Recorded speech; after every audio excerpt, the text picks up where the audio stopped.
My name is Shirley Horrocks and I'm a documentary maker. Well, I was drawn to documentary filmmaking because I found that people's stories were fascinating. I was particularly drawn to making documentaries about artists because I felt they weren't well known. In fact, New Zealand art wasn't really valued. There had been a series of 6.5-hour documentaries made, and at the time I'd thought, where are the women? Because there were a number of very good women artists at the time. So my first big documentary was about 6 women artists, only I particularly didn't call it that. They were just artists. One of the people that I really treasured working with was my first producer, Robin Lang.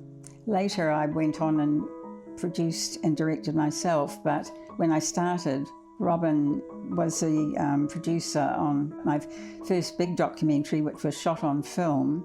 I worked with Robin as producer and Leon as camera person, and we travelled to France and to England, and it was a real delight.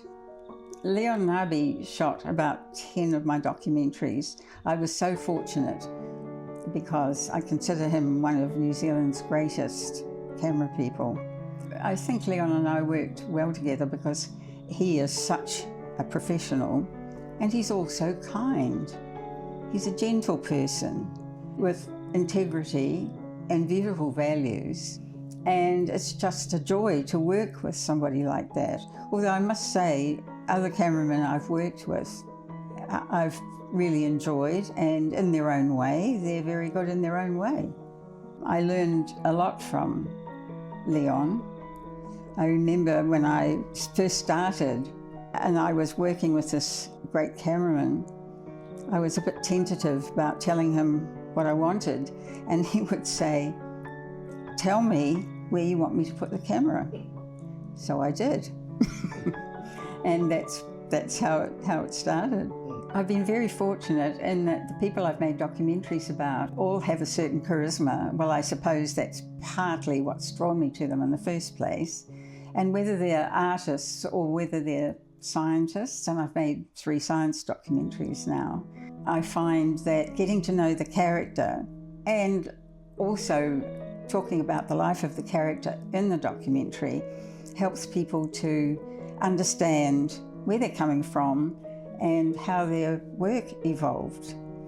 People had said to me, "Marty's very bossy.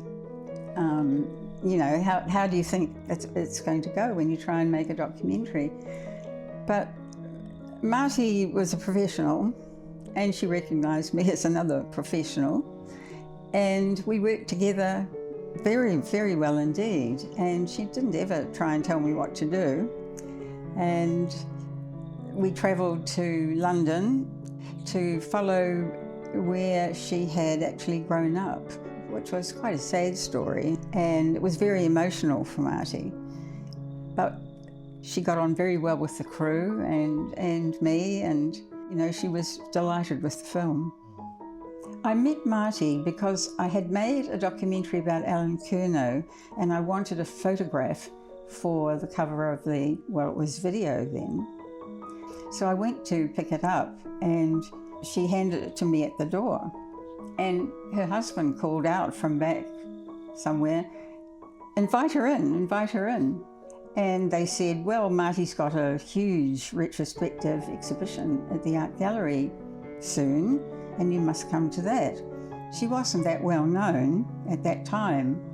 And when I saw the retrospective, I was absolutely blown away because she had taken so many wonderful photographs.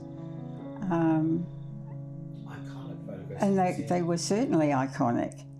The pictures of a farmer, just average New Zealanders in front of their houses, and people recognised them and hadn't looked at them in the same way as Marty had, because Marty arrived here in 1950.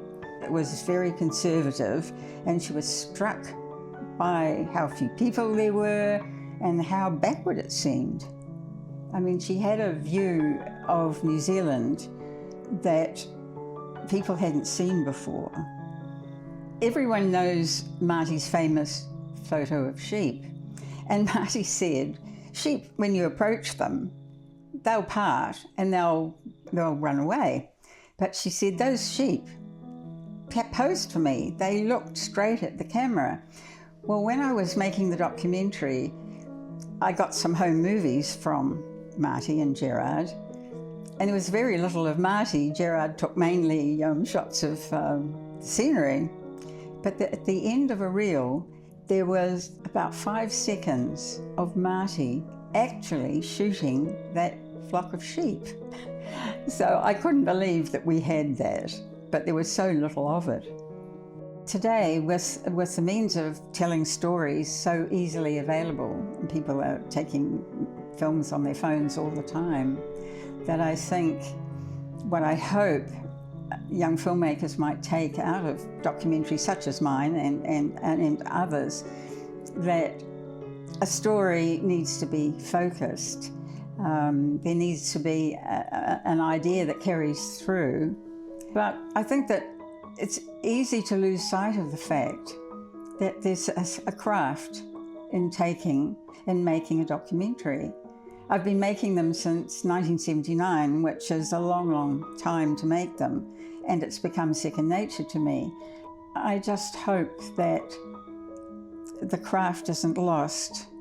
I think it's important that those stories are told, so it's not only the people that share the same background as some of these artists. It's important for future generations to watch documentaries like mine and understand, I guess, where they came from. I'm really delighted that 8 of my documentaries are being streamed on Rialto View. I hope that you, streaming them, will enjoy them as much as I enjoyed making them. Is that right? Perfect. All right. Perfect.